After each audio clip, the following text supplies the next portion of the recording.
Welcome back, everyone. This is the Rodeo Joe Show. I don't even know how to start this topic, but we had a tragedy that took place Sunday, the 26th, as I'm sure everybody in the world is aware of, with the tragic loss and passing of Kobe Bryant, his daughter Gigi, and the remaining 7 people on the flight. Um,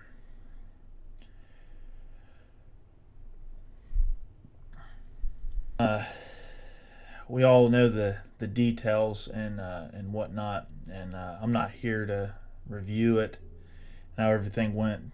We all were aware of it. It seemed that day went a lot slower than the usual, especially a day where we had NBA games taking place. We had the NFL Pro Bowl, and it just seemed like a weird day across the world, and it doesn't happen too often, but when it does, it just feels like the world's spinning a little bit slower. But my biggest thing to say about it is just that thoughts and prayers go out to the families for those that have to deal with the grief and the loss. Majority of us are fans, outsiders. We still have an attachment that we feel with, Kobe Bryant and his family. Just seeing him from the beginning as a 17-year-old kid. I remember, I remember in my youth growing up watching him come out and get drafted. His instant success, well, it really wasn't instant. He had a couple bumps along the road, but once he had the three-peat dynasty with Shaquille O'Neal, I remember going in. I'm a Pistons fan, and going into that '04 series, the finals, and just thinking, man, how that was when they had at that time what they would call a super team, with Malone and Peyton trying to get a ring. Of course, the last year of the Shaq and Kobe were together, and just how dominating they were up until that point, and it was just a heck of a victory for the Pistons at that moment. But that's not what we're here for. It's just that was really when it first caught my eye. What he was and what kind of player he was, and I think that the biggest thing, everybody will say that they want to talk about his accolades, what he was able to do, and the longevity of his career playing with the same team. And that's not really what I'm here to do. As a fan of the game of basketball, he was one of the players I really enjoyed watching. He in an age where we have players sitting for load management and just a lack of toughness, and an issue to where we are finding players are missing time. They don't play their back-to-backs. There are a lot of fans that pay good money, kids, parents for the kids to go see one of their favorite players, and an opportunity. Maybe they might be, a fan of the player, and they're, 1,500 miles away, and this is the only opportunity they get all year to be able to see him, and they get the ticket spot for him, and the player doesn't play. He sits out, and there's no way of knowing it.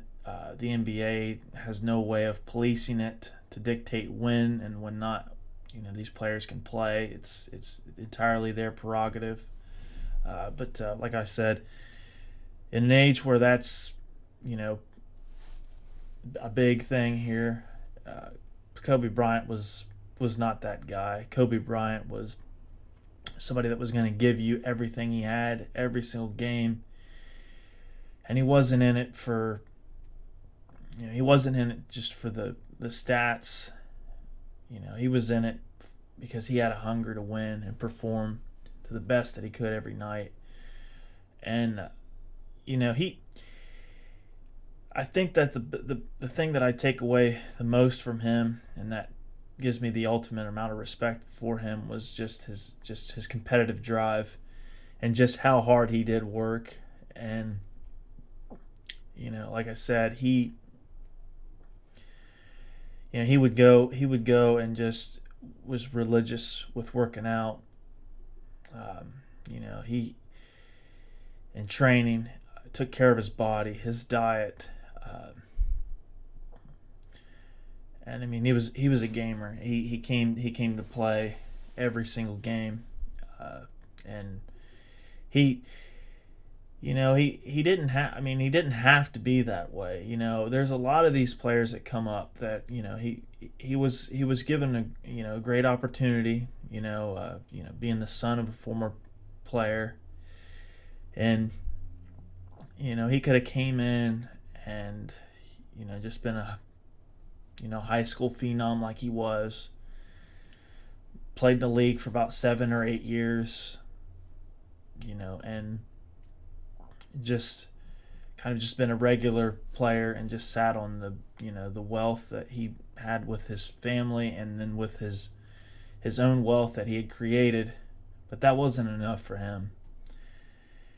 He was driven, and early stories they say that he was always a fan of the sport and always wanted to learn all that he could from it. And he didn't watch games the same way that, say, a 13 or 14-year-old kid would watch them. He wasn't watching to see the big explosive dunk or the barrage of 3-pointers. He was in it to watch footwork, watch how defenses react to certain moves, and just completely analyzing the game at such an early age. And we've seen this with Michael Jordan, and Kobe gets the rap, which he's actually came and said, and publicly came out and said before too, that he modeled a lot of his game after Michael. But where I'm getting at is that Michael transitioned to the later parts of his career by doing the same things. He knew that he wasn't going to be able to play in the league and just get by with just pure athletic ability. He knew he had to develop a mid-range shot. He couldn't just crash into the lane, and he would just have destroyed his body. And he worked on things down in the low block, just trying to pick his shot wherever he could and just be a complete threat, in all phases of the offense. And that's what you've seen Kobe do. I mean, he would come out and he didn't really have much of a weakness. He could shoot from either side. He was a good dribbler. He had a decent 3-point shot. He was killer from the free throw line. And that's just my biggest thing, is that the man was just so hungry and so motivated, and just played with such passion that you don't see very much anymore. And I think it was just his ambition to win, and he carried that on in his post NBA career. And I just think that's what makes him such an amazing story and an amazing person to look up to for anybody. Just his willingness to just do whatever it took or takes to get the job done and to win. he said before that there's no substitute for hard work. If you want something and you work hard, you can achieve it, but there's no other way outside of that. And I believe he told that to LeBron at some youth basketball camp I heard. And just the countless stories, of him being, in his later years, probably year 14 or 15 in the NBA, and having up and comers like Kyrie Irving coming up to him and challenging him to a one-on-one game, and him just throwing the jumpsuit off and saying, "Let's go." I mean, he's ready to take on anybody, and just that. I just can't get over the competitive drive that he had, and it's an incredible loss for the NBA, for the world, because he was just a great human being. He had faults like everybody else, and they've been well documented. But one thing you can't take away from him is that he did acknowledge that he did wrong, and he always strived to be better. And he wasn't just content on being a better person. He tried to make others around him a better person. And I think something that really takes from his personality is just his dedication. And he was dubbed, a bad teammate or what have you, calling out his teammates. And at first, when you kind of looked at it in retrospect, you kind of say, well, that's not a very good teammate to be doing stuff like that. You're supposed to rally together and try to bring everybody up. Well, that was his way of doing that, and not a whole lot of people could see it that way. But he just had the one-track mind of working hard, to where if he sensed that he wasn't getting that from one of his teammates, he would call him out on it. Most notably, Shaquille O'Neal, which is a big man. And it's well documented that he called him out, and he knew that he would hear it. And he went to the practice facility ready to fight. And I don't believe that was a particular case where they did almost come to blows, or where punches were thrown. But there was an issue that it did happen. And it was just because, Shaq is an alpha guy, and Kobe, obviously an alpha guy, walked in and was standing his ground. And it's just kind of one of those things that you just look at, and it's just like, wow, that's incredible. Either you got no brains there, or you're just so determined, and you believe in what you believe in, and you're willing to stand up and fight for what it is that you believe in, and you're not going to back down from any challenge, despite how big it may be. And that's truly how he was. And I think it just garnered an unlimited amount of respect throughout the rest of the players in the NBA, and Shaq included.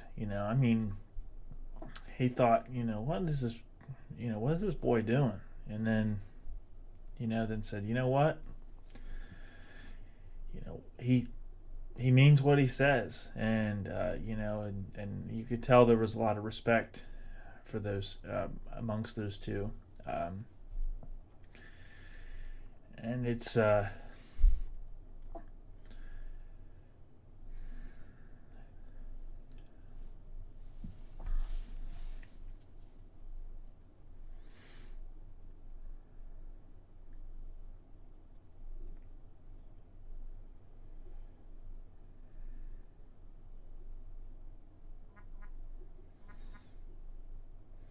but I think the best thing overall, just to look at with Kobe, is that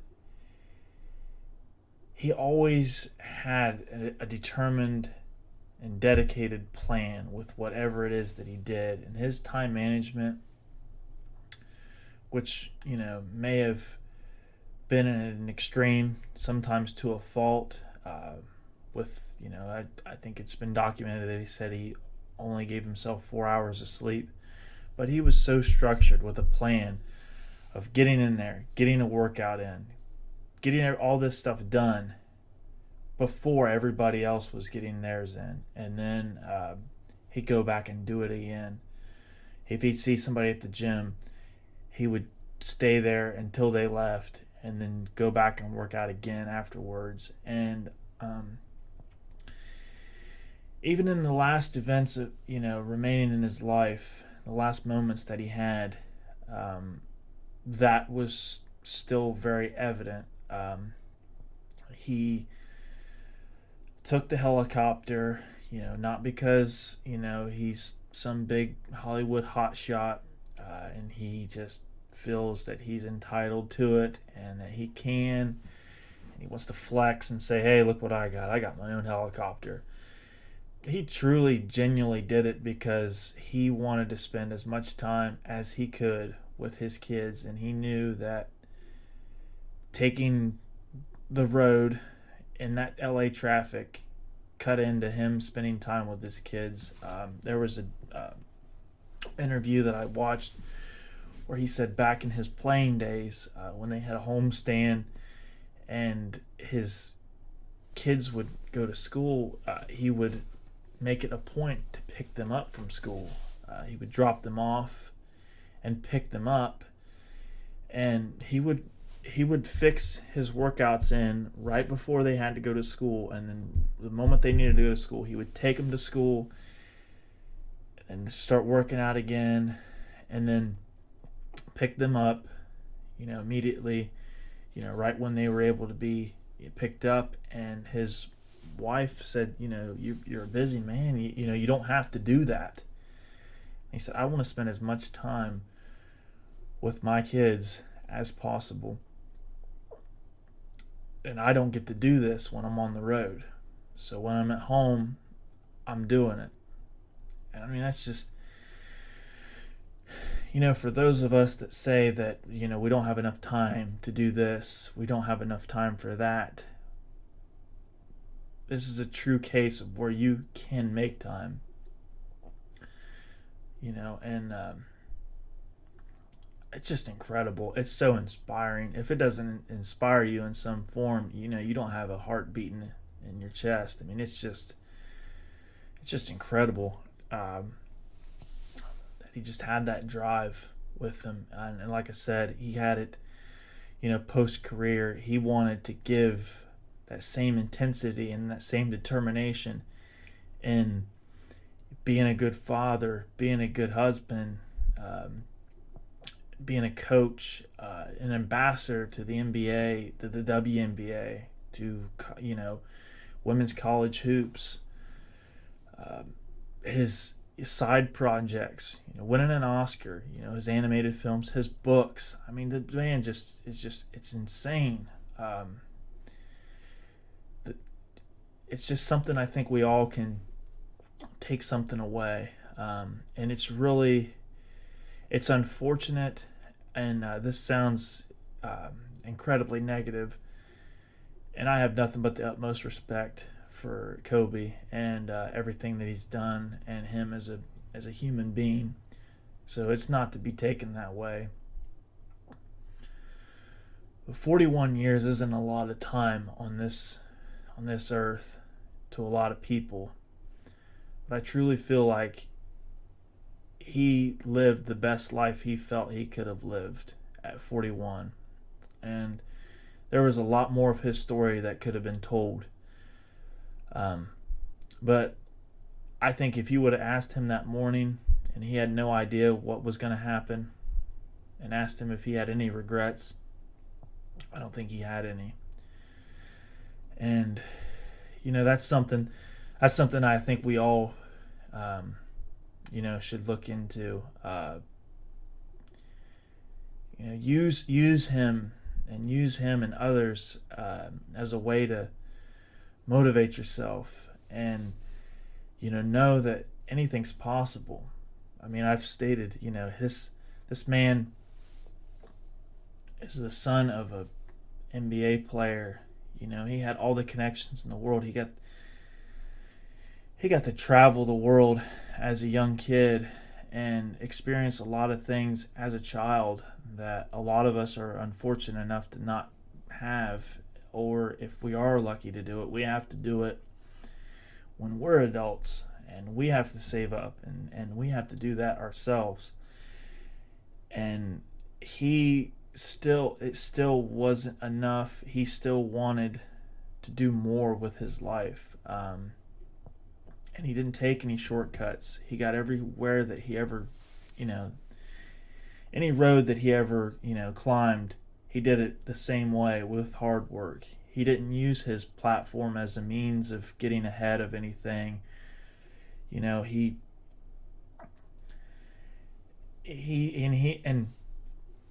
struggled. He struggled at times. It's been, the thing that a lot of basketball fans and sports fans alike know, that Utah series, the Lakers were, in a lot of people's eyes, the better team, and he went 0 for 6, and a couple of those last shots he took were air balls and just terrible, and he was getting razzed, and just they were bringing the hammer down on him, and it still didn't push him away or kill any of his confidence. He just went back and just worked hard and knew that he had to work, and he was going to get there. He wanted people to believe in him, and a lot of people didn't believe in him at that time, and he made a lot of people eat a lot of crow for 20 years that didn't believe in him and didn't believe that a young kid straight out of high school could do the things that he said that he was going to do, and he did it. And so I guess in closing, I just have to say, as people, don't settle yourself short. Don't feel like normal is your only means. Strive to be the best you can be. He's an inspiration to me. There's a lot of other strong athletes, but he's one of them that's up there. And like I said, I wasn't a Lakers fan. I'm a Pistons fan. I grew up, when I was watching him, I was a Grant Hill guy growing up.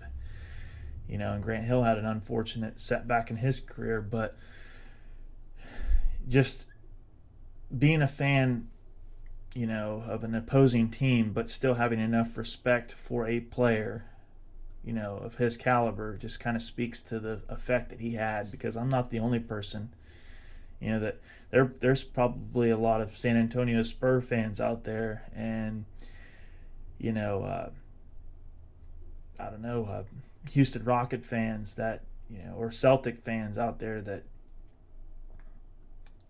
was not fans of him as a player, but respected the hell out of him and what he did.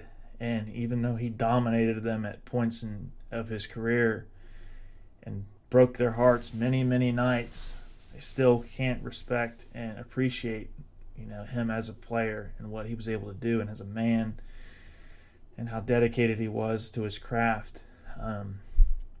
So like I said, just don't settle for normal. Just go out there, and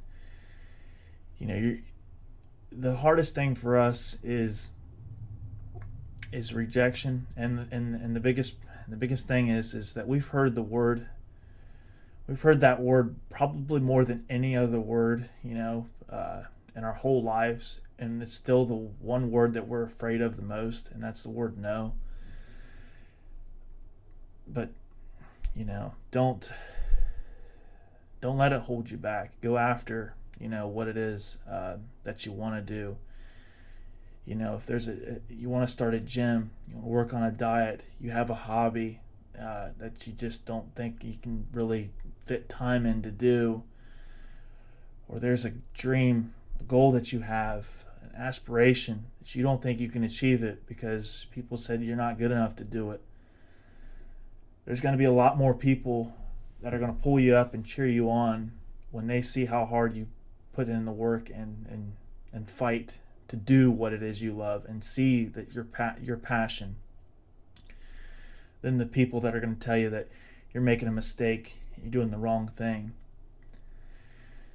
As it's evident in his only 41 years that he got to live on this planet, we don't know how long we have. So don't go through this life and have, regrets or any, uncertainties, or think that, you should have done something different. And 10 years later, you regret, the time that you wasted. The hardest step to take is the first one. So just get out there and, have that Mamba mentality and go and fight for what it is that you want to do. And don't worry about what, others will say to, try to hold you back. Because, like I said, it's just, you're not guaranteed anything.